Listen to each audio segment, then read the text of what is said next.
За сайн байцгаана уу гэхдээ монголчууд нэвтрүүлгийн маань өнөөдрийн дугаар та бүхэнд хүрч байна. За манай өнөөдрийн зочин хойморт одоо Монгол улсын гавьяат төрийн шинжлэх М.Амбага оролцож байна. За манай урлагийг хүлээн авч хүрэлцээрсэн. Танд маш баярлалаа. За баярлалаа. За таны энэ анагаах ухаанд хийсэн нээлт одоо ямар утга учиртай нээлттэй. За миний харж байгаагаар бол боломжит анагаах ухаан, орчин үеийн анагаах ухаан хоёрыг нэгтгэсэн тийм том нээлт болсон гэж ойлгож байгаа. Хоёул энэ нээлт ямар учиртай, монголчуудад хүн төрөлхтөнд ямар хэрэгтэй, энийг цаашдаа хэрхэн хэрэгжүүлэх гэдэг асуудлаар ярилцлага эхлэе. За өөрөө чинь асуулж байгаа тэр монголчуудын анагаах ухааны хөгжилд оруулсан хувийн мөр гэдэг нь өөрөө бас их сайхан зүйлийг хөндөж байна л да. Ер нь дэлхийд дээр бол анагаах ухааны хоёр том тогтолцоо бий болсон. Хоёуланд нь монголчууд оролцсон. Нэгдүгээрх нь дорн дахны анагаах ухаан.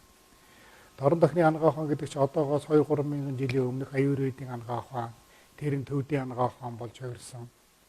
Тэрэн дараа нь төвд анагаах ухааны Монгол анагаах ухаантай бас тусгал энэ төрөлхтөнийг ярих юм бол яахааргүй Монголын олон зууны өмнөх эрдэмтэд мэрэгдүүд Маранбод энэ анагаах ухааны төлөвшөнд оролцсон.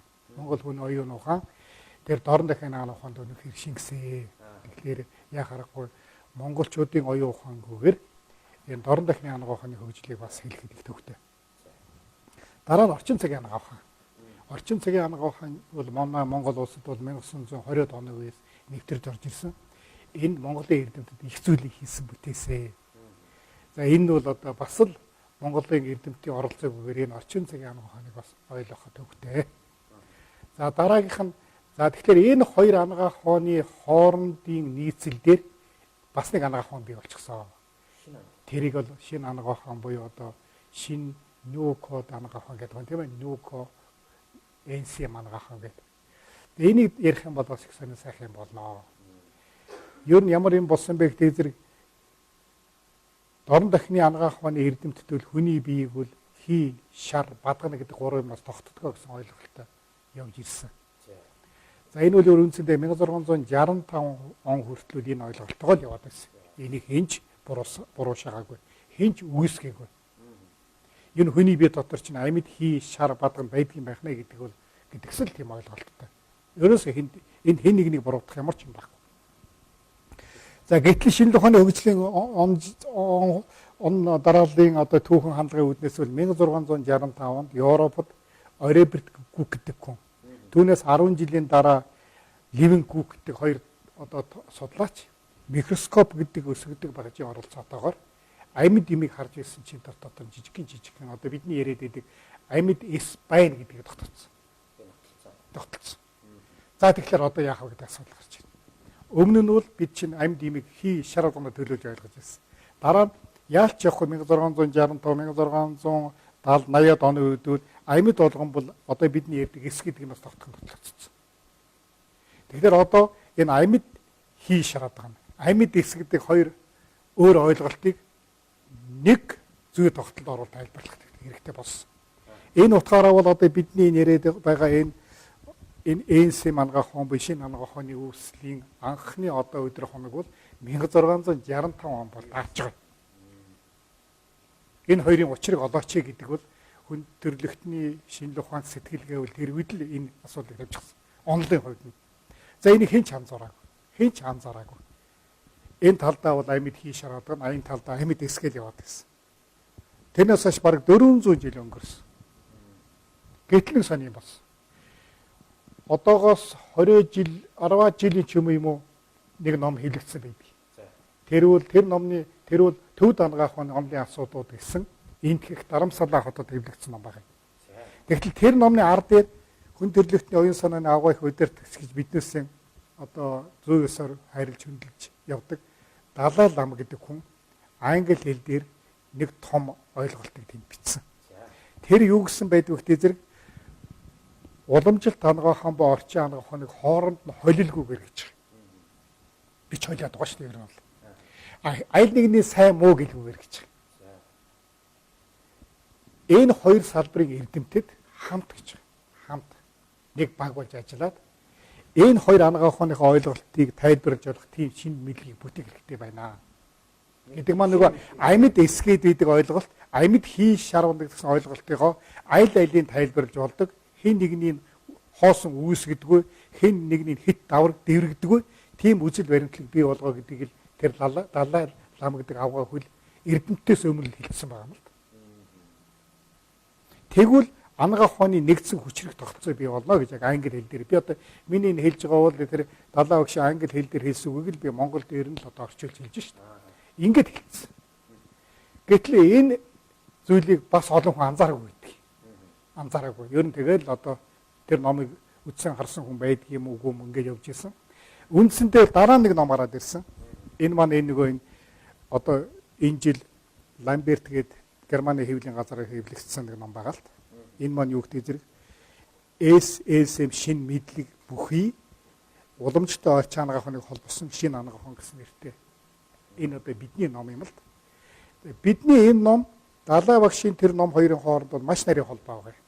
Нэг нь судлаа олоо тогтоо тэгээ анагаах ухааны хүчлэг тогтоол оруулаа гэсэн нэг тийм гэрээслийн гэдэг юм уу тийм даадгарын чанартай зүйлийг далаа багш хэлсэн байна. Нөгөөх нь болохтой зэрэг тэрийг олж тогтоож ингэж бий болсон энэ ном байна. Энэ хоёр ном бол би энийг ингэж баяжуулсан. Биеийнхээ бичсэн хэлсэн зүйлээ зөвтгсөн ийм хоёр ном гарчээ гэж ингэж хэлмээр байна.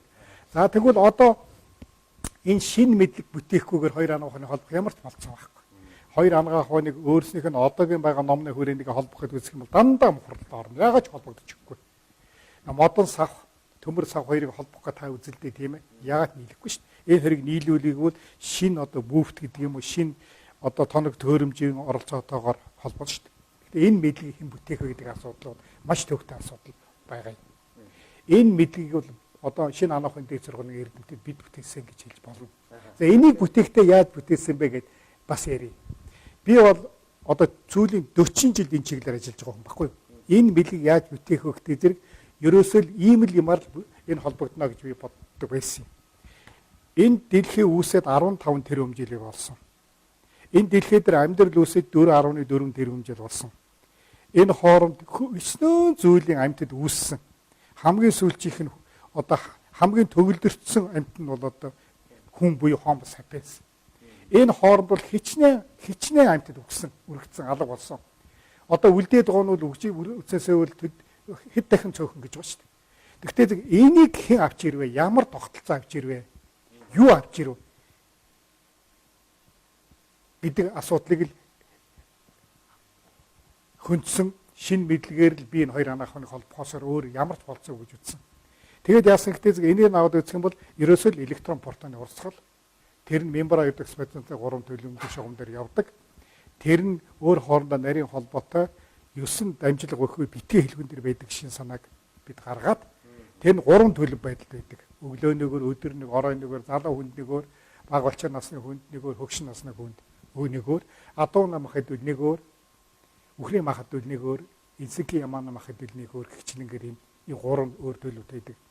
Энэ 3 төлөвт байдал байдгийг нэг тохиолдолд шар гэдэг хийсвэр ойлголтоор, нэг тохиолдолд батгана гэдэг хийсвэр ойлголтоор, нөгөө тохиолдолд хий гэдэг хийсвэр ойлголтоор одоогоос 2-3 мянган жилийн өмнө орон дахны эрдэмтэд томьёолж хийсвэр хийшэр одны онолыг бий болгож илээ. Тэрний бодитын өмнө электрон протоны урсгалын 3 төлөвт тогтолцоо юм байна гэдгийг л харуулсан. Электрон протоны урсгал зогслоод хүн амьд явах шин тогтолцоо байхгүй байна. Уламжлалт анагаах ухаан за орчин үеийн анагаах ухаан одоо ямар нэгэн байдлаар холбогдохгүйгээр одоо үдий олон жилиг ардаа орхилоо шүү дээ. Тэгэхээр та одоо энийг холбосон ганц холболт арга нь одоо электрон протон гэж тайлбарлчихлаа тийм ээ. Энэ таны гаргаж ирсэн томьёоллыг дэлхийн нийтийн эрдэмтэд хүлээж авсан бас хүлээн зөвшөөрсөн үү? Тэгэхээр хүлээн зөвшөөрнө гэдгийг би сонгодог утгаар нь юу гэж ойлгож байна гэдэг зэрэг миний номыг хэвлсэн гэж ойлгож байна. Энэ номын урилга эрэхтэй бол эхлээд миний номыг хэвлэе гэж урилга ирсэн. Интернетээр одоо таны хэд хэдэн сонирхолтой эрдэмтдийн өгүүл байна. Тэгэхээр бодвол танд бас ном байдаг байж болох юм. Тийм байдаг бол номыг чинь хэвлэе гэдэг. Тэгээ би бол бас би урд нь 2-3 ном англи хэл дээр бичээд тэгээд өөрийнхөө хэвлэлийн газруудаар хэвлүүлсэн. Тэгэхдээ яг тэр том хэвлэлийн газраас ийм захиалга ирнэ гэдгийг бол бас би бодож байсангүй. Тэгээд номоо бол яг тэр энэ хэвлэлийн газар зориулж араа багасгаад бас гарчиг юмнуудын араа өөрчлөөд ингээд бэлдэж бичсэн. Тэгээд яг явуулчихсан.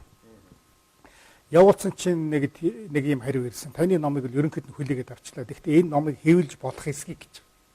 Хэвлж болох нь үгүй юу гэдгийг биднээс одоо шинжээчдийн эрдэмтэн шинжээчд энэ салбарын хүмүүсүүдээр тэр нь бол тэгжил ойлгох байгаа юм л да. Тэгээд асуудлыг шийднэ гэсэн. Тэгээд тэрнээс хойш нэг 10 хоногийн дараагаар хэвлүүлэхээр боллоо гэж орж ирсэн. За нэгдүгээр хийний шалгуур одоо олон улсын төвшөнд гэдэг. Энэ ном дотор би утга учиргүй, хүний санаанд багтамгүй, хотлох хуурмаг, хачин жигтэйхэн одоо юм бичсэн бол энэ номыг хэвлэх үндэс байхгүй. Хоёрдугаарх нь би чинь импакт фактор 5-аас дээштэй олон улсын 10 сэтгүүлд яг энэ чиглэлээр эрдэмтний өгүүл хэвлүүлсэн байхгүй. Тэр мөл тэгдэг. Олон улсын эрдэмтний өгүүл гэдэг чинь бол тэр импакт фактор гэдэг юм чинь энэ дээр хэр чанартай эрдэмтний өгүүл бичиж тэрийг хэдэн хүн олж харж ишлэл хийж байгаагаар хэмжигддэг үзүүлэлт шүү дээ. Тэгэхээр муу юм хэвлүүлэх юм уу, буруу юм хэвлүүлээд тэр сэтгүүлийн хувь заяанд бол туулын таатай биш байдлыг үүсгэх учраас тэдүүл үзээ шалгадаг бас. Тэгээд дараагаар нь таны бүтээлийг хэвлэхээр боллоо гэж. Тэр байтугай зарим нэг сэтгүүлийн газарнууд өөрсдөө санаачлагаараа дүн шинжилгээ, шинжээчийн бүлэг гаргаад бүр онооны жагсаалт хийгээд тэгээд таныг ингэж үнэлээгээд бичиж ирүүлчихдэг шүү дээ. Тэр мөнгө бас авчдаг юм хэвлүүлэхтэй. Тэр тэдэнд одоо тодорхой хэмжээний мөнгө бас шаарддаг юм л да. Тэрийг би тоог нь хэлээд яах вэ? Тэр дотор дэлхийн том эрдэмтэд шинжээчдийн багаар таны эрдэмтний ажлыг үнэлүүлэхэд болон таны эрдэмтний өгүүлийг цаасахад редакторлоход энэ мөнгө шаардлагаж байгаа юм шиг бичдэг. Эндээс бол маш сайхан хариу ирсэн шүү дээ надад бол. Таны энэ шин санаа бол одоо онцлог байдал унган төрөх гэж хэлэх үү тийм ээ, байдлаараа бол excellent гэж. Одоо дээд зэрэг юм байна. Давтагдаагүй байна. Урд нь нэмэх хинч хэлж ирсэн бэ гэж тийм одоо сайхан ревю надад ирсэн. Тэр нь бол өгдөө зэрэг Academic Journal of Scientific Research гэж англи байдаг сэтгүүлээс тийм маш сайхан үнэлгээ надад өгсөн. Тэгээ би бол тэр үнэлгээг аваад бол баярлсан. За тэр хаана хинээр үзүүлсэн гэдэг бол нууц. Одоо интернет хөгжсөн үед хинээрч дэлхийн өнцөг болонгийн хаан ч гоо том эрдэмтдэр энийг үл өндөлсөл гэсэн үг шүү дээ, тийм ээ. Тэгээ тэр сэтгүүлийн газараас тэр эрдэмтдээ явуулчихдаг юм байна. Дараа нь тэд үнэлгээ хийгээд явуулчихдаг юм байна. Энэ номон дээр ч гэсэн тэр үнэлгээ нь байж байгаа. Тэгээд дараагаар нь үгтэй зэрэг тэр төлбөр тооцоог нь бол надаас авдаг нэг P гэдэг юмараа дамжуулаад авчдаг юм байна. Ер нь ямар нэг шинэ нээлт гэдэг нь өмнөх нээлтийн мэдлэг тулгуур тэрнээс суурилагдчих тийм зүйлийг хүмүүс хэлдэг тийм үү. Би нэг зүйлийг асуусан. Таны номон дээрээс одоо нэг эсийн загварчтай хөгжлийн эсийг залгууж төрүүлж үгүйсүүд явуулчихсан. Энийг хоёулаа үзэгч тэр нь тараалтайгаар тайлбарлая л да. Тийм. Тэгэхээр ер нь хоёр талтай шинэ мэдлэг гэж бүү цоо шин юм гэж бол хийнэ гэж бол тэр бодлоо. Мэдээж одоо миний энэ шин санаан дотор бол нэг 70% нь бол өмнөх эрдэмтэд ялангуяа Нобелийн шагналт хүрсэн эрдэмтдийн бүтээлийг харна шүү дээ. Тэдний юу дутаасныг би харна шүү дээ бас. Тэр дутаасан юмыг би олж хард мэднэ л гэдэг чинь миний шинэ мэдлэг бүтэх үндэс байхгүй. Би огтын цоо шин юм гэж эзэж байхгүй. Тэднээс юмыг зөвхөн уншичаад ойлгочоод тэднээс хальж чадахгүй бол бас шинэ мэдлэг биш. Тэгэхээр би бол 70% тэр эрдэмтдээс авна. Тэр бол би алдаа гаргахгүй байх үндэс. 30% би өөрөө шинээр хийн. Энэ өөрийгөө гаргаж ирэх үндэс. Тэгээд шинэ мэдлэг бол өмнөх үзэл баримтлалыг болж игэл 180% эргүүл гэж байгаа шүү дээ. Шинэ нээлтийг тэгж л үздэг. Юу н урд нь байсан ойлголт дээр цоо шин төсөөлөл ойлголтыг гарч ирэхийг нээлт гэж хэлнэ. Тэгээс хүний урд нь байсан юмыг эргүүлж бичээд байх юм бол ямар нээлт хуулан бичлэг л болно шүү. Үгүй л одоо цоо шин юм гэж гоод өөрөө санаанаасаа ямар ч үндсэлгүй, ямар ч утгагүй юмыг бичих юм бол намайг чинь ухаан жоохон даруутай хүн байна гэж үзэн хэвчээ тийм ээ. Тийм учраас энэ бол олон улсын сэтгүүл Монголын эрдэмтэн хүн юм бичнэ гэдэг нь өөрөө асар том хариуцлага. Би ч Монголоо төлөөлж байгаа шүү дээ. Монголоо төлөөлж байгаа. Энэ М.Амбага хүнийг бол тэд өрөөсөө мэдэхгүй байна. Надаас нэг ч удаа та настай хүн зөө залуу хүн үү, мөнгөтэй хүн үү, муухай царайтай, сайхан царайтай гэж асуудаг байхгүй. Миний бичсэн юмыг л уншдаг юм байлээ. Тэгэл энэ нь үнэн байвал тэр үнэн гэдэг хэмжээс бол гадаад оронд бол эндүү сайн байна л да. Ерөөсөө мэдэж штэ. Энэ нь зөв, энэ нь буруу. Дээр нь тэр эрдэмтэд хүлээлттэй байдаг юм байна. Ямар нэг нэг энэ санаан дээр нэг жоохон ч юм хийчих хүн байдгүй юм бах та. Энийг нэг жоохон ч өөрчлөөд ингээд нэг шинэ мэдлэгээр сэлбчдэг хүн байхгүй байдаггүй байхтай гэсэн хүлээлттэй байж байдаг. Тэр хүлээлтэн дээр нь бидний бичсэн эрдэмтний үг бол таарч явах юм бол тэрийг үгдүүг хэвлэдэг. Үгдүүг хэвлэдэг юм байлаа. А тэр нь таарч өгөх байх юм бол хэвлэхгүй. А яг тавтаад байх юм бол хэвлэхгүй. Их нарийн, их айхтар. Одоо айхтарын бичиж байгаа нэг гэж бод Монгол эрдэмтэд гэдэг чинь нэг бас л нэг тийм боломжгүй бичдэг хүн байна гэж би дэлхийг үргээж болохгүй. Эсвэл бичиж байгаа нэгээд хүний бичсэн өмнө бичсэн юм тэр жигээр нь бичээд байж болохгүй. Тэгээ би яг хөө энэ дээр нэг л юм байгаа юм. Би бол бас нэг 40 жил шинжлэх ухааны салбарт ажил. 40 жилийг л одоо өдөр шөнөгөл энэ 40 жил энэ дээр ажилласан хүн шүү дээ. Өглөө өгдөж ороогүй л ажилласан хүн. Тийм учраас яг хөө нэг 40 жил би хичнээн одоо тааруухан эрдэмтэн байлаа гэсэн 40 жил өдөр шөнөгөө бодсон сонсны хувьд бол миний алдаа тэр хэмжээгээр багасж байсан бах. Тэр хэмжээгээр шин санаа маань арай унуучлагдаж байсан баха гэсэн. Би өчигдөр нэг санаас аваад өнөөдөр бичих юм бол тэрний шиг удахгүй байхгүй. Шинжлэх ухаан гэдэг бол ийм хатуу. Таас үнэхээр үнэ хэлж чинь одоо таавд ингээд энэ салбарт 40 жил өөрийгөө зориулаад өөрийнхөө уншиж судалсан өөрийнхөө эрдэм мэдлэг оюун санаа зориулаад өнөөдөр энэ номыг нэвтрэх хийж чадлаа. Би тэгэхээр нэг зүйл асуух гэсэн. Таавд одоо Солимоны зохион бүтээсэн за энэ анагаах ухааны салбарт 40 жил ажиллалаа. Өнөөдөр нээлт хийлээ.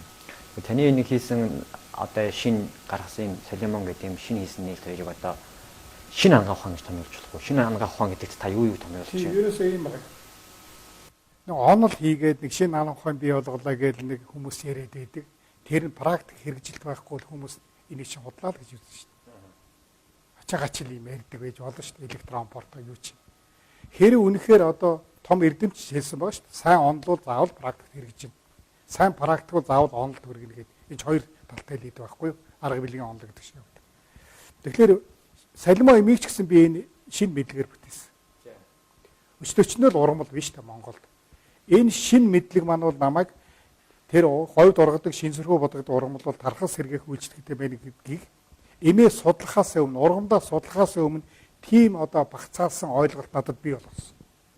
Тийм учраас би хоног хугацааг их харьцангуй хэмнэж бий болсон. Дээр нь одоо энэ онл одоо хаана нэвтрсэн бэ? Сургалт нь хаана нэвтрсэн, эмчилгээнд хаана нэвтрсэн бэ гэд манай одоо мэдээж телевиз үзэгчид бодоод сууж байгаа шүү дээ. Тэгэхээр энэ бол би 15 жил энэ ЭНС мангахан гэдгээр оюутнуудаа бэлдэж шинэ анагаах ухааны дээд сургууль дээр бэлдсэн. Миний лекцэг бол манай сургуулийг төгссөн бүх оюутнууд миний лекцэг уншиж сонсож, өөртөө хэрэгжүүлж, өөрийнхөө мэдлэгийг өргөжүүлж, өөрснийгөө чадваржуулж ингэж төгсөө. Ийм эмчийн та бараг 400-аад байна. Тэгэхээр энэ бол сургалтанд нэвтэрчээ гэсэн. Дээр нь Улаанүд хотын анагаах ухааны дээд сургуулийнхан бас энийг авч ашиглаж байгаа. Хөх хотынхан ямар нэгэн маягаар авах гэж байгаа. Одоо энэ ном болон олон улсын сэтгүүл телевизийн дараагаар дэлхийн ичнээгээр энийг бас судалж л байгаа бай таарна шүү дээ. Нэг юм байна. За одоо өвчтөн хүн байна гэж одоо тэгвэл одоо тэр эмнэлэгч нь хаана гэж асуусан шүү дээ. Тэгвэл хулж борж байгаа нэг эмнэлэг байна. Манай эмнэлэг байгуулагдаад бас нэг 10 хэдэн жил болж байгаа. Тэнд яадаг гэдэг зэрэг одоо өвчтөн манайд хандах юм бол бид эхлээд уламж танах оноор оншин тавьдаг. Тэр 89-р зоонууд яа тавьдаг байсан тэр унган дөрхөөр нь. Тэр даалаа багш хэлээд шүү дээ. Унган дөрхийн битгий алдагдуулаарай. Тэргээр нь тавьчих. Дараа нь орчин цагийн анагаах ухааны оншин тавьчих. Тэгэхээр хоёр оншин хоорондоо зөрж гарна. Уламж анагаах ухааны оншин болоход амьд хий шаардлага нь хүний үед байгаа гэж бодоод тавигдсан оншин. Нөгөөх орчин цагийн анагаах ухааны оншин болох тэр энэ дотор хүний үед дотор амьд эсвэ гэж тавигдсан оншин. Энэ хоёр ч яагаад нийцэхгүй шүү дээ. Тэгэхээр нөгөө шин мэдлэгээр холбохтой зэрэг энэ хоёр онш яг зөв тайлбарлалт орчдөг. Тэрнийхээ дараагаар бид ямар юм хэрэглэх нь шийддэг. Даан уламж танаа онш дээр бид имийг шууд стор болиосон дээр бичдэг. Жохон хүлээж байгаа. Орчин цагаан нөх дээр хүлээж гэж гад одоо яг ярилцж байгаа биднээс. За одоо бол эн чинь электрон портын төвшөндөл ийм юм гарагдаж байна. Энэ барааны энэ төлөвдөр сэтгэгдсэн юм байна. Электрон портын урсгал нь ийм байгаа юм байна. Уламж анагаах ухааны оншоор авах дээр хий шаардлагын бол одоо онлайн үднээсээ үл ийм юм байгаа юм байна. Орчин цагийн анагаах ухааны үднээс ийм онш байгаа юм байна. Энэ одоо 3 том мэдлэг ашиглаад одоо бид яг энэ хүн дээрээ ямар эмчилгээ болох вэ? Ямар эм хэрэглэх вэ? Ямар заслаа хэрэглэх вэ? Ямар уучсан сэргийлэх арга хэмжээ авах вэ? Ямар хөдлөм амралтын дэглэм энэ хүн зөвлөх вэ гэдгийг шийддэг. Энэндээ л манай хулж барж байгаа гэдэг жижиг эмнэлэг дээрх онцлог эмчилгээний хүчин чадал бусад дан дангаараа анагаахнаас 3 дахин илүү. Наандаж 3 дахин илүү. Би нэг зүйл асуух гэсэн юм л да. Таны номыг таны хийсэн нээлтийг за энэ томьёоллуудыг одоо юу гэдгийг одоо олон улсын эрдэмтэн ингэж хүлээж аваад ном болгоод хэвлэлчлээ.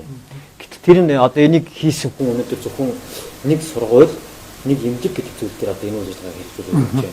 Энэ бол одоо зөвхөн нэг сургууль, нэг эмнэлэгтэй ингэж хийх явах гэх харамсалтай хайрын гэж санагдаж байна. Ягаад энийг улс орны түвшинд одоо засгийн газрын түвшинд эрүүл мэндийн яамны түвшинд хүлээж аваад энийг нэгдсэн бодлоготойгоор дэлхийн нийтийн эрдэмтдийг тулгуурлаж агаад амбулаторийн түвшинд, лабораторийн түвшинд энийг хийж хэрэгжүүлээд энэ нотлох баримтыг гаргаж ирээд одоо анагаах ухааны салбартай одоо боловсролын түвшинд нэвтрүүлэх ч юм уу тийм ээ ард иргэдтэй ийм шим технологи нэвтрэлийг нэг ойлгуулад явуулах боломж байхгүй юм байна. Зөвхөн та яагаад өнөөдөр эмнэлэг та маш зөв ингэж явж байна. Нэгдүгээрт бол би нэг хийцэн. Эмнэлэг байна. Сургууль нь байна. Эдмийн төв нь байна. Энээс цаашхыг би хийхнэхдээ миний эрх мэдэл тутна. Би ямар их хурлын гишүүн биш. Би ямар Монгол улсын ерөнхийлөгч биш. Би ямар боловсролын сайд биш. Шийдвэр гаргагчийн төвшөнд яахыг бол миний хэлэхэд их төвөгдөн шүү дээ. Тийм учраас би юу ч гэсэн юундаа сэтгэл дүүрэн байдаг гэдэг юу ч гэсэн Монгол хүн хийцэн. За энэ бол тэтэ тэрэг нэвтрэн. Нэртэ тэрэг нэвтрэн. Одоо 5 жилийн дараа юу, 20 жилийн дараа юу, 50 жилийн дараа юу. Ер нь шинжлэх ухаан бол өөрөө зарим тохиолдолд хэтэрхий хүн сурталтай. Хэтэрхий хуучинсаг маягийн асуудалд ханддаг. Талууд бас нөлөөлж байгаа. Тэгэхдээ их сонирхолтой ажиглаж гэж байгаа. Гадаадынхан монголчуудаас илүү сонирхож байгаа шүү дээ. Электрон бортон гэдгийг та тайлбарлаад өгөөч. Электрон бортон юм уу? Юу юм? Яг химийн элемент атом гэж яриад байгаа шүү дээ. Атом маань үндсэндээ электрон ба бортоноос тогтдог. 15 тэрбум жилийн өмнө юм 16 тэрбум жилийн өмнө манай орчлон гэж байсангүй шүү дээ. Юу ч байсангүй. Тэгээ Биг Бенгийн онлоор ерөөсө 3 минутын дотор л нэг жижигхэн зүйл ингээд тэлэх маягаар одоо манай орчлон үүссэн гэж байгаа шүү дээ. Орчлонгийн чинь хязгаар мязгаар гэж ярих юм бол хэдэн нарны гэрлийн жилээр явж яж хүрэх юм хөрөхгүй мэй тухай тийм асар том ойлголт. Биднээсийн чи мэддэг юмнууд улмал их өргөсөд байна шүү дээ. Тэр үед дан электрон, дан протон байсан. Одоогийн бидний хэлдэг нэг мэндлийн үлгэр системийн олон элементүүд байгаагүй гэж үзэж байгаа. Тэгээ 200-аад мянган жил электрон, протон тусдаа байж байгаа хоорондоо нийлж хамгийн анхны химийн элемент буюу ус төрөгч үүссэн. Тэгэл дараагаар нэг электрон, протон нэмэгцээр болоод бидний мэддэг нэг химийн гिचэлдээ заалгадаг олон 100 гаруй 120 30 химийн элемент чи бий болсон гэж. Атом молекулын түвшинс цаадах элемент гэдэг. Одоо электрон, протон гэж ойлгож болох нь бас ойлгох аргагүй ч бас зүйл биш. Бидний бас нэг химийн гिचэлдэр яригдаад байдаг зүйл л дээ. Тэгээд амьдрал үүсэхгүй байж 8 тэрбум жил болж иж анх одоогоос 4.4 тэрбум жилийн өмнө анхны нэг циан бактери гээд усыг хоол болгож хэргэлдэг, нарны гэлээ түүнийгээ задладаг, задлаад электрон бортоо үүсгдэг. Тийм анхны эсви болсоо л гэж үздэг. Тэгэхээр тэр 4.4 тэрбум жилийн өмнөсөн электрон протоны урсгал дээр тэгээ мембран дээр явагддаг зүйл л бидний амьдралыг эхлээд тавьсан гэсэн. Үүсвэрийг тавьсан гэсэн. Дараагаар нь хичнээн сая яваа тэрбум амьтад үүсгэхдээ зөвхөн энэ зүг тогтол дээр л яваад байдаг.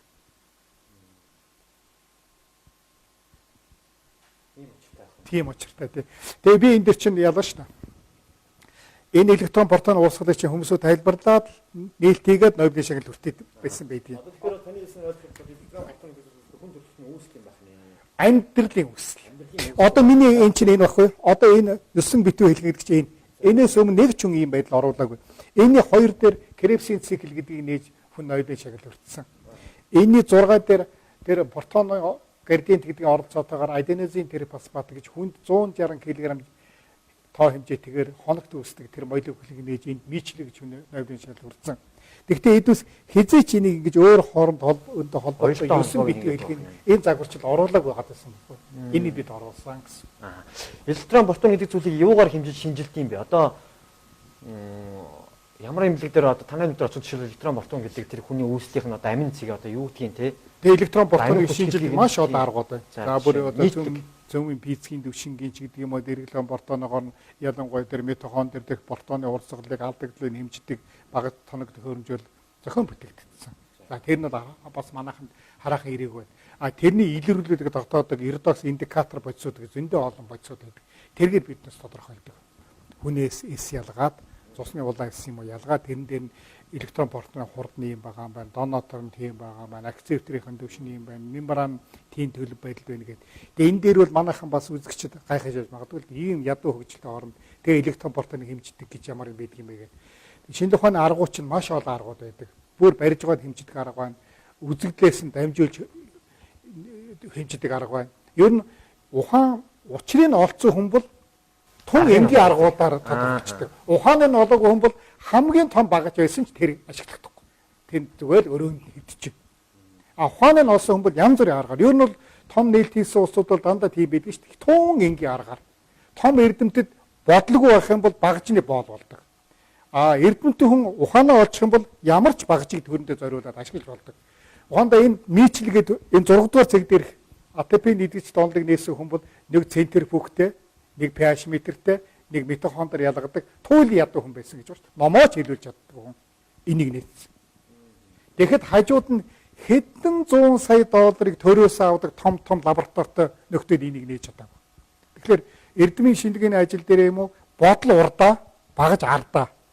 Дарааныхоо сайн багаж урдаа бас юм гаргаж ирнэ. Ингэж л явдаг. Би одоо Монгол шиг оронд бол тэр багчинд байхгүй шиг гэж одоо санаачраа толгоо тулаад одоо юу ч хийж болохгүйгээ суух ёсгүй шүү. Би бол тэгж л боддог байсан. Бид бол болохтойг нь багажаараа тогтоё. Болохгүйг нь оюун бодлороо нөхөе. Зарим нь хий шаргадны сонгодог сайхан энэ онлоосоо авъя. Зарим нь энэ нойлын шагналт эрдэмтээс авъя. Ингээд энэ олон юмнуудыг нийлүүлэх юм бол яагаад тэр одоо эрдэм оюун сан тэр дэлхийн том эрдэмтдийн хөрсөн цэг дээр яагаад Монголд хөрч болдохгүй юм бэ? За баярлалаа. Тэгэхээр бас нэг асуулт байна л да. За ерөнхийдөө та хоёр таны нийлтийн талаар бас хэсэг баггүй хугацаанд ярилцлаа тий. За ийм учиртай юм байна. Монгол хүн энийг 400 жилийн дараа орхигдсан байсан энэ зүйлийг олж хараад өнөөдөр монгол хүн ном болгож бичээд энийг олон улсын түвшинд хүлээн зөвшөөрүүлээд өнөөдөр ингэ дэлхийн нийт дуудалтаалагдаад бэлэн болсон номыг ардаа гаргачихжээ. За энэ номныхаа хэрэгжилтийг хангаад Монгол улстай сургуулийн нэгээд оюутнуудаа боловсруулалт олгож байгаа юм байна. Имлэг нэгээд имлэгийнхаа дагуу номныхаа дагуу энэ онлогоо төвшин дээр хүмүүсийг одоо имжлээ явж байгаа юм байна. За энэ байгаа төвшин маань одоо магадгүй 10 жилийн дараа 20 жилийн дараа улсын хэмжээнд томроо дэлхийн нийтийн хэмжээнд тарах байхаа гэсэн тийм сайхан өөдөг хараа бол эндээс харагдаж байна тий. Тэгэхээр одоо бид нар бас нэг зүйл рүү орох гэсэн, өөр нэг агуулгаар орох гэсэн. Энэ юу гэвэл дэлхийн нийтийн анагаах ухааны хөгжил өөрөө маш өсрөнгөө хөгжиж байна. Гэхдээ энэ өсрөнгөө хөгжлийн гол түлхүүр нь технологи суурилж байна тийм ээ. Технологи асар хурд хөгжсөн байна. Хүний судас дотор нэг жижигхэн бичил бийт ороод тэр чигтээ ингээд маш хурдтай хөгжиж байгаа. Монголын анагаах ухааны хөгжил одоо энэ технологийн хөгжлийг хэрхэн тушуулж тийм ээ. Одоо энэ Уламжлалт анагаах ухаанд, орчин анагаах ухаанд, биологи анагаах ухаанд яаж төвлөрж явах вэ?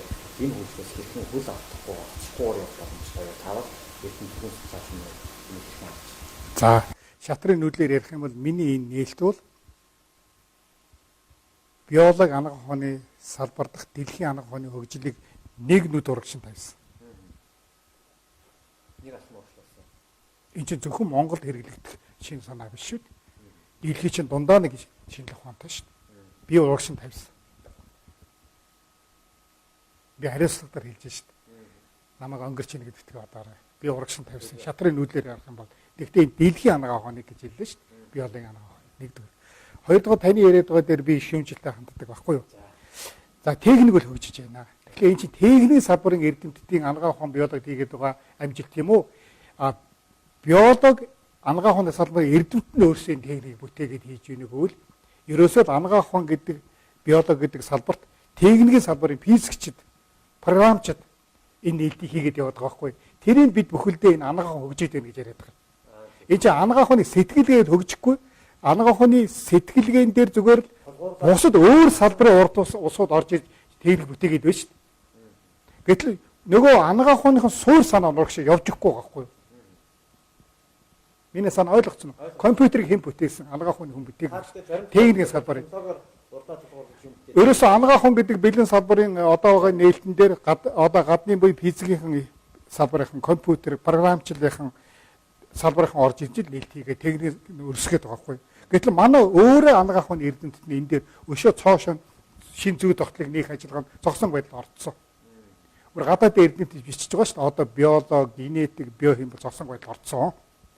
Уламжлалт анагаах ухаан бүр ерөөсөө 89-р зуунаас урагшаа явахаа байцаа. Одоо яаж энэ анагаах ухааны чинь салхи оруулах вэ? Яаж дахиад нэг Дарвины үе шиг тийм ээ? Мендлийн үе шиг урагшин нэг энийг чинь урагшин үсрэх вэ? Хурдны мориор ярих юм бол одоо цаанаа бол гараан дээр хурдтай байсан. Одоо бол үнэндээ бол хурд нь эрд суларчлаа. Хурд нь сулбарсан ч гэсэн техникийн салбар их юм бол энэ зөндөө техник үдээчлээ. Электрон, микроскоп, MRI одоо тий.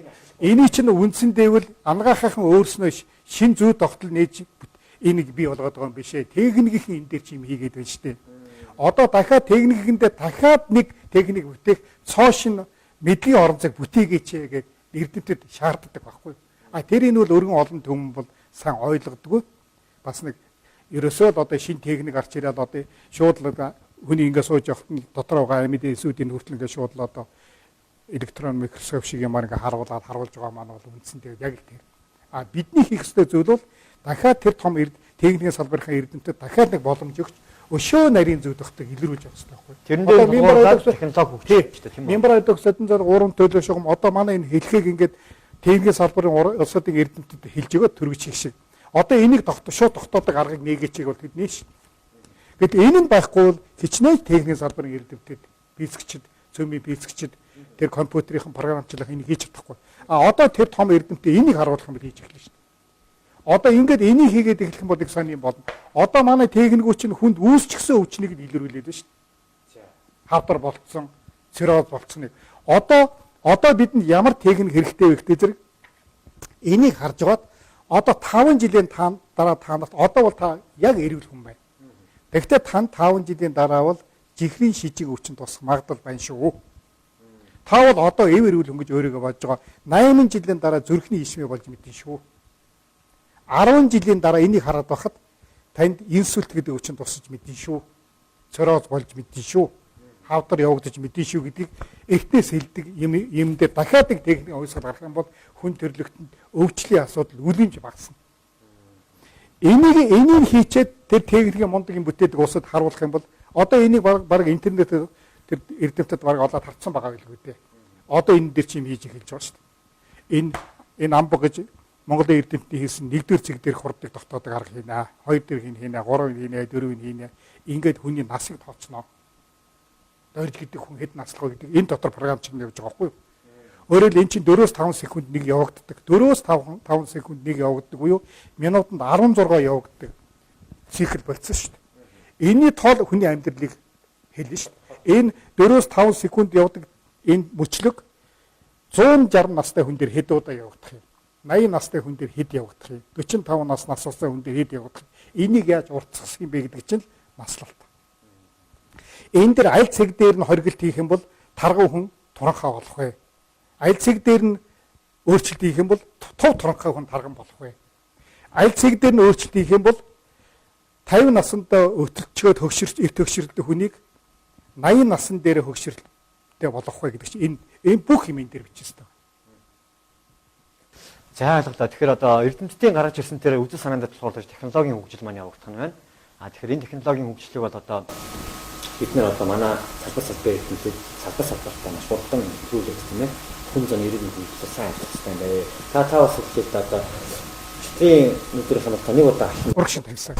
Энэ алхмыг цаашдаа хин дахиад нэг алхам болох. Тэр дараах нь алхам тэр гадаад эрдэмтдийг багт гэж боддог шүү дээ. Ягаад монголчууд хийхгүй гэж монголчууд чинь монгол хүний хийсэн юм төдийлсэн үнэлдэг тэгээд ойлгож өгдөг л болсон шүү дээ. Би 40 жилийнхээ л өөрийнхөө хувийн амьдрал дээр болсон явдлаар хэлж шүү дээ. Би одоогоос 25 жилийн өмнө докторын зэрэг хамгаалсан шинжлэх ухааны доктор.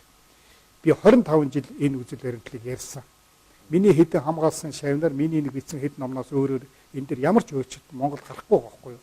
Би урам хугарсан муухай ярьж байгаа биш. Би тийм их хүн зоныгоо нэг доромжлох гээд байгаа юм биш. Ер нь тийм л маягтай байгаа шүү дээ. 25 жил болоход нэг ч урам хайрлсан надад нэг ярьдаггүй биш шүү дээ. Тэгэхэд нэг жилийн дотор дэлхийн дээр бүхэл том сэдвүүдээр аваад хэвлэлчихлээ шүү дээ. Тэгэхээр яах вэ? Юу гэж ойлгох вэ? Би нэг өгөл ярьж шүү дээ. Ер нь нэвтрүүлэг яриавал нэг өгөл авах хэрэгтэй шүү дээ. Одоо бид нэг юм нуугаал тэгээд л одоо нэг ачин байх цаг бол одоо өнгөрсөн шүү дээ. Одоо бол яг л ил тод ярьдаг байх хэрэгтэй. Үндэ яг ярьдаг байх хэрэгтэй. Магадгүй миний энэ хэлж байгааг хүмүүс юм бодогдуулж магадгүй шүү дээ. Нэрээ тиймдээ гэж бодогдуулж магадгүй шүү дээ. Бид ерөөсөө ингээд одоо нэг хүнийхээ хийсэн нээсинуудыг гаргахгүй, тавихгүй тэгээд улам бүгдгэрүүлэх гээд оролдоод байх нь бид монголчууд бол ямар ч хэрэг байхгүй. Энэ хооронд чинь гадаадын иргэдэд аваад шүрч шít. Тэрнээс өмнө дараагийн Монгол хүнийг урагш нь аваад явбал сайнс шít. Тэгээ энэ шинэ мэдлэг чинь өөр хүний л олзоолно шít. Гадаадын ухаантай, дэвшилттэй юм хийдэг улсууд аваад шүүрээд авчид. Дараагаар нь эн чинь эргээд тэр хүний л патент толгойд гараад ирнэ шít. Уул монголчууд энийг аваад хэрэгжүүлэх хэрэгтэй. Уламжлалын салбарынхаа энэ дээр дугаал суугаад байгаа одоо болтол. Орчин цагаан авах дугаал сууж байгаа. Би энэ нөгөө л хэлж байна. Одоо би бол 63 настай үг л дээ. Би бол бас нэг юмыг бас их удаа ярьдаг зориг мотой хүн байсан. Одоо би бас боддог болсон байхгүй. Одоо ер нь бол энэ зурагтаар ярих, сонд ярих хөхтэй бол одоо хэдэн наслна гэж энийг чинь ингээд өөртөө авч үлдэж явах юм бэ. Ярих хэвээр юм байна шүү. Хэлэх хэвээр юм байна шүү. Энийг сонсох хүн өсөхөрөл шийдэг. Намайг юу л гэж бодоод намайг хүн юу гэж хэлэх нь гол биш. Би сэтгэлдээ эндээ хадгалаастай юм гарга тавих нь гол юм гэж ойлгосон. Зогсон гэдэг нь шинэ үзэл баримтлал, шинэ онол бол ерөөс гарах байсан гэсэн. Хэрэглэгээ хөдөл хэрэгжилж байна л. Тэгээ хэрэгжилж байгааг нь бол зогссон гэж үзэж болохгүй хэл да. Юу н шинэ үзэл баримтлал, хий шарганы онол дээр яг сонгодог уламж танаах нь онолын үзнээс бүддийн ухааны үднээс нэг чинь юм бид хийгээгүй шүү дээ сүүлийн жилүүд. Хийгч болцоо байхгүй. Үндэ хийдгийн тэр усад хийчихсэн. Хийгээд угаасаа хандсан юм чинь. Одоо тэр хамгийн яаж гоо бид буруу тайлбарлаж, буруу хэрэгжилж байгаа юм нийлээ байгаа харагдаад байдгийг. Энэ дээр хүмүүсүүд надад гомдоод хэрэггүй дээ. За. Түрүүн тайлсан шүү дээ нөгөө уламжлалын ангаах Европ ангаах хоёр одоо ялангуяа уламжлалын ангаах хүмүүс хийх ёстой зүйлийг хийчлээ. Одоо урдных шиг шинэ сургууль зүйлийг цаг тутамд гаргаж ирэхгүй. Энэ нь бас аргагүй юм. Хандсан юм чинь тийм ээ. Таны хувьд асуух гэсэн та өөрөө хэлдэг юм. Та харин өөрийнхөө хувьд уламжлалын ангаах ухааныг илүү үзэж илүү судалдаг байв уу? Европ ангаах ухаанд илүү одоо юу гэдэг ханддаг байв уу? Үгүй энэ дээр илүү том баг. Хоёулаа миний хүү гэдэг шиг л байхгүй. Би уламжлалын ангаах дутуу судлал миний таны суурны аль нь юм бэ? Орчин цагийн анагаах ухааныг дутуу судлал бас дутуу бай. Би аль-алийг л ав адилхан авч явж. Бүх л номыг унших оруулж явахтай. Тэгээ би ер нь надад унших болцоотой бүх номыг би үзсэнтэй. Уламжлалын ангаах ухааны бүх одоо содор номуудыг бол. Би орчин цагийн анагаах ухааны боломжтой бүх номуудыг үзсэнтэй. Тэгжээ дараа нь иймэрхүү ярих хэрэгтэй шүү дээ. Нэг дутуу унсан номон дотор маань гол юм байсныг би хаягдуулаад ийм ярьчих юм бол хүмүүсүүд намайг худлаа ярьж гэнэ гэж хэлнэ шүү дээ. Эхлээд бол тэр салбарын бүх мэдлэгийг шүүх хэрэгтэй, үзэх хэрэгтэй. Боломжоор өөр юм болох хэрэгтэй, боломжоор ойлгох хэрэгтэй. Шинжлэх ухааныг мөнгөөр л солих юм бол энэ хоёрын баярыг л солих юм бол та нар яагаад урагшаа явахгүй шүү. Ном уншихгүйгээр мөнгө олно гэж байхгүй шүү. Номоо унш юмаа бүтээ. Тэгээд араас чи мөнгө гараад ирнэ. Эн чинь гол шүү. Битгий залхуураараа бүтгий жоох юм уншчаад боллоо гэж битгий бодоорой. Шинжлэх ухаан дэндүү агуу зүйл шүү. Дэндүү сайхан зүйл шүү. Хүн амьдралаа шинжлэх ухаантай холбох юм бол амьдрал өдөр болгон гэрэлтий гэгээтэй сайхан байдгийн шүү гэдгийг л хэлье. Тэг маш баярлалаа. Тэгэхээр хүн нөгөө мэдэхгүй юмнаас хайдаг, мэдэхгүй юмныхаа дайсан болдог гэдэг шүү тийм ээ. Бид одоо юм болгоны ард мэдлэг хамгийн түрүүнд байх хэрэгтэй. Тэрний араас нөгөө мөнгө тэр зүйлийг тавиарай гэж хэлдэг. Одоо ингээд өөрөө мэдлэг сайтыг эмч байх юм бол хүн болгоод үзүүлнэ шүү дээ. Үзүүлсний тоогоор л хэрэг одоо мөнгө олдог юм бол тэгээд тэр чинь нөгөө сайн мэдлэгтэй дагаад тэр мөнгө төрөх гэдэг нь ороод ирж байгаа юм. Өөр огтгийн мэдлэг мотоо байх юм бол яаж өвчтөн өөрөө чинь хүрээлэх юм? Өвчтөн хүрээлэхэд мөнгө орж ирэхгүй шүү дээ. Тэгэхээр одоо тэр үед л худлаа үнэл юм ярьж болохгүй шүү. За, Сэдэвийн бүтээгч за тэгээд уламжлалын ангаах Европ ангаах шинжлэх хийсэн доктор М.Амбага МУ-ын оролцсон. Тэгээд таны бас үзэл бодлыг сонсож олон хүн төвөөсөн би бас маш баяртай. Тэгэхээр бас төлөвлөгөөний төвшил бас нэг зүйлийг хэлсэн. Та ярьжсэн шүү дээ. Их сайхан зүйлийг хэлсэн. Миний энэ томьёол миний нэр одоо Нобелийн шагналт дэвших тэр боломжийг бол гаргаж өгсөн. Магадгүй 20 жилийн дараа 10 жилийн дараа ч юм 30 жилийн дараа ч миний шагнал Нобелийн шагнал орно гэж ярьжсэн. Тэгэхээр энэ үзэл бодол энэ таны хүсэл мөрөөдөл одоо хэр ойлгох юм бэ? Таны шагнал одоо энийг таны хийсэн ажлыг үргэлжлүүлж авч яваад бариад авч явах тийм хүмүүс хэр байгаа гадаж одоо энэ номон дээр болох өөрийнхөө шинэ нийтлэл гадаж бүтгсэн шат байна юм. Өөрөөр хэлбэл би энэ тэр үгийг хэлэхдээ ингэж бодоод хийсэн. Хэрв би ордоо энэ нийтлийг өөрөө хийгээгүй гэж бодоё тийм ээ. Гэтэл нэг ном олдсон чинь ийм байж байх юм бол би энэ бол ноёлын шагнал болчихсон ном байна гэж бодсон нь шүү дээ. Энэ нэг Орос хүн ч юм уу эсвэл нэг Солонгос ч юм уу нэг Хятад хүн ч юм уу нэг Америк хүн хийсэн байхад би бол дуугаалдана. Энэ л гарцаагүй л. Таны хэлсэн тэр маш сонирхолтой зүйл яриа. Эрдэмтэн хүн бол өөрийгөө хэд хойлох ёстой. Шавнаар. Би чинь уламжлалын орчин цагийн анагаах ухааны энэ сумлагын салбарт 6 шинжлэх ухааны доктор, 40 орчим дэд доктор уу, PhD доктор бэлдсэн хүн шүү дээ. Зөвхөн энэ жилихэд манай сургуульд 3 хүн яг энэ ЭНС анагаах ухаанаар докторийн зэрэг хамгаалсан. Тэд маань одоо 20-30 насны усуд байна шүү дээ. Энэ одоо би байхгүй бол ерөөсөө сонирхолтой биш болчихсон. Ном нь байна. Багшийнхаа амнаас лекцийн сонссон, яриг нь сонссон. Одоо эд маань миний орон зайн үргэлжил бол. Би энэнд л байна. Өргөжлүүлээд хөгжүүлээд явах хүмүүс. Ярих юм баг. Одоо надад манай сургууль 60 хэдэн багштай тэрний тэн хагасна гэхэд яг энэ салбарын усуд байна шүү дээ. Тэгэхээр энэ шинэ анагаахын дэд сургуулийг байгуулсан явдал бол би өөрийнхөө үзэл баримтлалыг аваад явах улсуудыг л бэлтждэг гэсэн үг байхгүй. Тэрэндээ л энэ сургуулийн ач холбогдол. Хувийн сургуулийн улсууд молоод идэх штеп. Мөнгө олох гэж. Үгүй би анх байгуулахдаа би өөрийнхөө үзэл баримтлалыг аваад явдаг хүн бэлтгэсэй л гэж бодсон байна. Одоо нойр ярих бол одоо манайд нэг 800 900 оюутан байна. Энэ бүгдээ индексийг сонссон. Эдэн дотор 10 сая хүн байхдаа энийг аваад явж шээ. За өөрийнхөө өргөжлөлийг ямарчсан бий болгоцсон. Бий болгосон юм байна. Санаа зовх юм юу ч байхгүй. Мэдлэгээ олон түмэнд тараагаад. Одоо би байхгүй бол минь сошин байхгүй болчихно гэх юм байхгүй. За маш баярлалаа. Тэгэхээр өнөөдөр бас ингээд манай төлөвлөгөөр хүлээж аваад хүрэлцэн ирээд нээлтийнхаа талаар үзэгчтэй дуулгаад за тэгээд хүмүүсийн тархийг нээж нүдийг нээж өгснээр маш баярлалаа.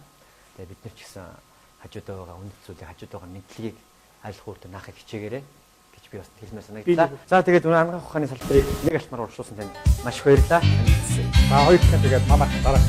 Давай.